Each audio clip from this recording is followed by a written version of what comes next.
अभी हम मोबाइल पे बिजी हो जाते हैं, जेनजी को क्या बोल सकते हैं, अभी बोलना भी मुश्किल हो गया है। Screen time 6 hours 7 hours scrolling, but यहाँ हमारा स्क्रीन 5 सेकंड में 7 सेकंड में यहाँ से वहाँ, वहाँ से यहाँ जंप हमारा ब्रेन कर रहा है। तो ब्रेन में क्या केमिकल लोचा होता है, नोबडी अंडरस्टैंड्स। तो ब्रेन में क्या केमिकल लोचा होता है, नोबडी अंडरस्टैंड्स। विश्वास नांगरे पाटील कधी संघाचं कौतुक तर कधी सत्ताधाऱ्यांचं लांगुल चालन करत असल्याची टीका। मागं नांगरे पाटलांना आरएसएसचं फार कौतुक वाटायला लागलं। तेव्हाच मनसे अध्यक्ष राज ठाकरेंनी त्यांचा जोरदार समाचार घेतला। त्यांनी नांगरेंच्या खाकीचा रंग कोणता, वर्दीचा खाकी की संघाचा खाकी, असं म्हणत त्यांना धारेवर धरलं होतं। त्यानंतर नांगरे आता पुन्हा वादात सापडले। यावेळी त्यांची गाठ पडली झेन झीशी। नांगरेंनी नागपुरात बोलताना झेन झीचा केमिकल लोचा झालाय असा उल्लेख केला आणि आता झेन झी त्यांना काही केल्यास सोडत नाही। नांगरे पाटलांना आपल्या खास स्टाईलनं उत्तर दिली जात आहे। काय आहे हा सगळा लोचा, पाहूयात या रिपोर्ट। नमस्कार, मी संदीप आणि तुम्ही पाहता एलएस मराठी।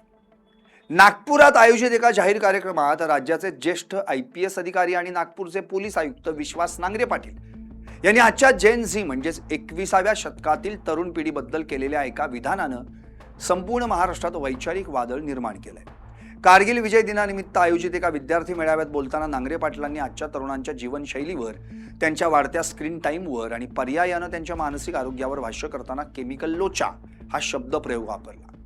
हा शब्दप्रयोग सोशल मीडियावर वाऱ्यासारखा पसरला आणि अवघ्या काही तासांमध्ये देशभरातील जेन झी तरुणांनी, अभ्यासकांनी आणि नेटकऱ्यांनी या विधानाचा खरपूस समाचार घेत विश्वास नांगरे पाटलांना अत्यंत धारदार आणि वास्तववादी भाषेत उत्तर दिलं। हा वाद केवळ एका वक्तव्यापुरता मर्यादित नसून तो 2 पिढ्यांमधील वैचारिक दरी, आजच्या तरुणांसमोरील बेरोजगारीचं संकट आणि प्रशासकीय व्यवस्थेची संवेदनशीलता यावर प्रकाश टाकणारा ठरला आहे। या संपूर्ण वादाची सुरुवात नागपूरमधील भोसला मिलिटरी स्कूलच्या भव्य प्रांगणात झाली। कारगिल विजय दिनाचं औचित्य साधून तरुण पिढीमध्ये देशभक्तीची भावना निर्माण व्हावी आणि त्यांनी संरक्षण दलात सामील व्हावं या उद्देशानं या कार्यक्रमाचं आयोजन करण्यात आलं होतं। विश्वास नांगरे पाटील हे आपल्या धडाकेबाज वक्तृत्वासाठी आणि तरुणांना प्रेरित करणाऱ्या भाषणांसाठी ओळखले जातात। त्यांच्या अनेक भाषणांचे व्हिडिओ समाज माध्यमांवर लाखो तरुणांकडून पाहिले जातात। मात्र या कार्यक्रमात त्यांनी तरुणांचं कौतुक करण्याऐवजी त्यांच्या बदलत्या मानसिकतेवर आणि मोबाईलच्या अतिवापरावर चिंता व्यक्त केली। ते म्हणाले की आजची जेन झी ही पिढी प्रचंड हुशार आणि तंत्रज्ञान स्नेही आहे, यात शंका नाही, परंतु त्यांचा स्क्रीन टाइम हा आता चिंतेचा विषय बनला आहे। तरुण मुलं आणि मुली तासनतास मोबाईलच्या स्क्रीनवर वेगवेगळ्या सोशल मीडिया प्लॅटफॉर्मवर रील्स आणि शॉर्ट व्हिडिओ स्क्रोल करत असतात। या सततच्या स्क्रोलिंगमुळे मानवी मेंदू सेकंदागणिक एका विषयावरून दुसऱ्या विषयावर उड्या मारतो। त्यामुळे मेंदूची एकाग्रता नष्ट होते आणि विचार करण्याच्या नैसर्गिक पद्धतीमध्ये मोठा बदल होतो। याच प्रक्रियेला त्यांनी डोक्यातील केमिकल लोचा असं नाव दिलं। बोलताना त्यांनी अशी खंतही व्यक्त केली की या रासायनिक बदलांमुळे आजच्या तरुणांना काही समजावून सांगणं किंवा त्यांच्याशी सुसंवाद साधणं अत्यंत कठीण किंबहुना मुश्किल झालंय। हे तरुण देशाचं भविष्य असलं तरी त्यांच्या या सवयी भविष्यासाठी घातक ठरू शकतात असा इशाराही त्यांनी दिला। More you sweat during peace time, less you bleed during war time. अभी हम मोबाइल पे बिजी हो जाते हैं, जेनजी को क्या बोल सकते हैं, अभी बोलना भी मुश्किल हो गया है। Screen time 6 hours 7 hours scrolling, not more than, if you focus you learn, if you learn you grow, then you can enjoy only. So focus, growth and then enjoyment. But यहाँ हमारा स्क्रीन 5 सेकंड में 7 second में यहाँ से वहाँ, वहाँ से यहाँ jump हमारा brain कर रहा है। तो ब्रेन में क्या केमिकल लोचा होता है, नोबडी अंडरस्टैंड्स। यौवनम धनसंपत्ति प्रभुत्वम विवेकिता एकेकमन अनर्थाय किमु यत्र चतुष्टम। यौवन यानी जवानी, जो 16 to 18 जो हमारा प्री फ्रंटल कॉर्टेक्स डेव्हलप होता है, दैट एज। विश्वास नांगरे पाटील यांचं हे भाषण संपताच त्या भाषणाच्या व्हिडिओ क्लिप्स विविध सोशल मीडिया चॅनेल्सवर अपलोड झाल्या आणि तिथूनच खऱ्या वादाला तोंड फुटलं। ज्या जेन झी पिढीला त्यांनी केवळ स्क्रीनवर बोट फिरवणारी पिढी म्हणून हिणवलं होतं, त्याच पिढीनं सोशल मीडियाचा प्रभावी वापर करत नांगरे पाटलांच्या विधानाचा पद्धतशीरपणे भुगा केला। तरुणांनी दिलेल्या प्रत्युत्तरात सर्वात मोठा संदर्भ होता तो नुकत्याच दिल्लीतील जंतर मंतर आणि देशाच्या विविध भागांमध्ये झालेल्या नीट परीक्षा घोटाळ्याच्या आंदोलनाचा। विद्यार्थ्यांनी फेसबुक, एक्स आणि इंस्टाग्रामवर लिहिलं की ज्या पिढीला तुम्ही केमिकल लोचा झालेली पिढी म्हणताय, त्याच पिढीनं वैद्यकीय प्रवेश परीक्षेतील भ्रष्टाचाराच्या विरोधात भर उन्हात पोलिसांच्या लाठ्याकाठ्या झेलत दिल्लीच्या रस्त्यांवर ऐतिहासिक आंदोलन उभं केलं.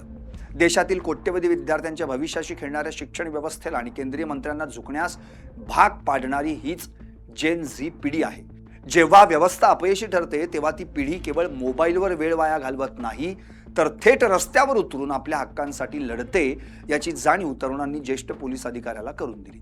त्यामुळे आमची विचारक्षमता संपलेली नाही, तर ती अन्यायाविरुद्ध अधिक धारदार झाली आहे, असा सणसणीत टोला तरुणांनी लगावला. सोशल मीडियावरील या चर्चेला केवळ आंदोलनाचाच नाही तर आर्थिक परिस्थितीचाही पदर लाभला.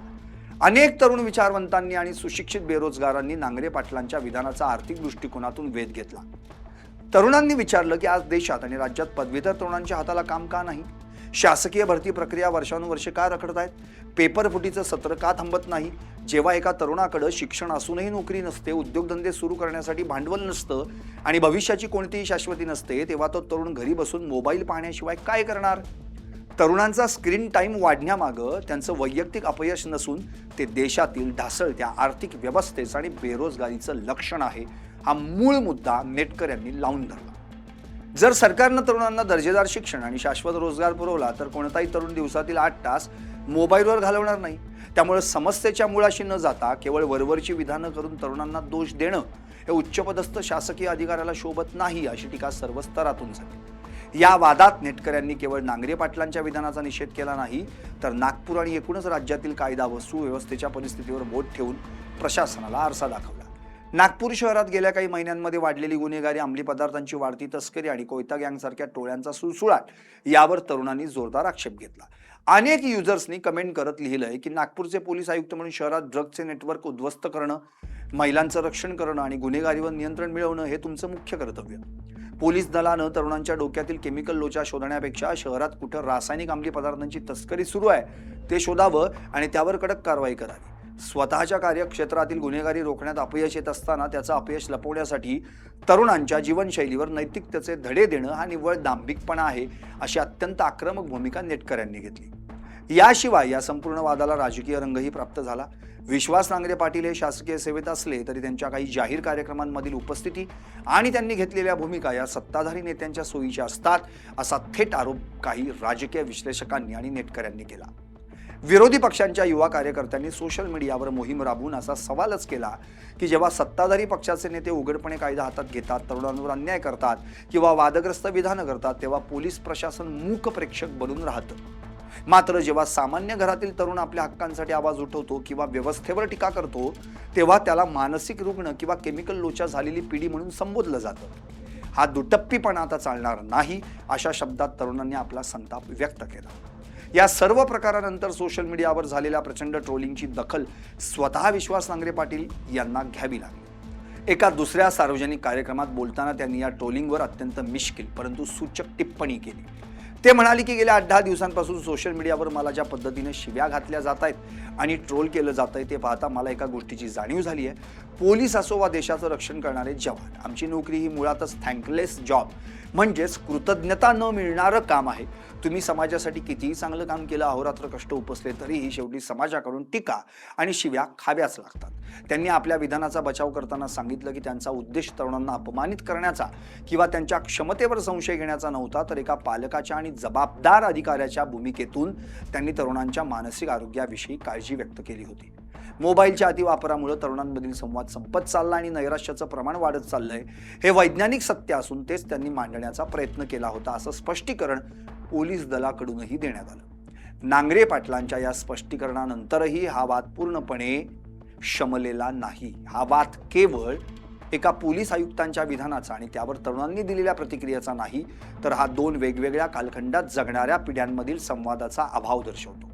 विश्वास नांगरे पाटील ज्या पिढीचं प्रतिनिधित्व करतात त्या पिढीनं यशासाठी वेगळ्या वाटा अनुभवल्या आहेत. या उलट जेन झी पिढी ही डिजिटल युगात जन्माला आली आहे. त्यांच्यासाठी इंटरनेट, सोशल मीडिया आणि कृत्रिम बुद्धिमत्ता हे विरंगुळ्याचं साधन नसून त्यांच्या जगण्याचा, शिक्षणाचा आणि रोजगाराचा एक अविभाज्य भाग आहे.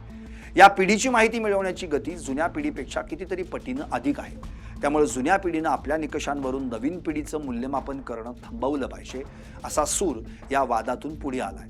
या संपूर्ण प्रकरणानं हे सिद्ध केलंय की आजची जेनझी पिढी ही केवळ मूक प्रेक्षक किंवा निष्क्रिय पिढी नाही. त्यांच्यावर जर अन्याय झाला किंवा त्यांच्या स्वाभिमानाला ठेच लागली तर ते डिजिटल माध्यमांचा शस्त्र म्हणून वापर करून देशातील सर्वात शक्तिशाली व्यवस्थेला आणि वरिष्ठ अधिकाऱ्यांनाही जाब विचारू शकतात. विश्वास नांगरे पाटील यांच्या विधानाला ज्या पद्धतीनं तरुणांनी सनदशीर आणि तितक्याच आक्रमक मार्गानं उत्तर दिलं ते पाहता या पिढीकडे स्वतःचे स्वतंत्र विचार आहेत आणि ते मांडण्याची धमकही आहे हे स्पष्ट होतं. Bureau report, LS Marathi.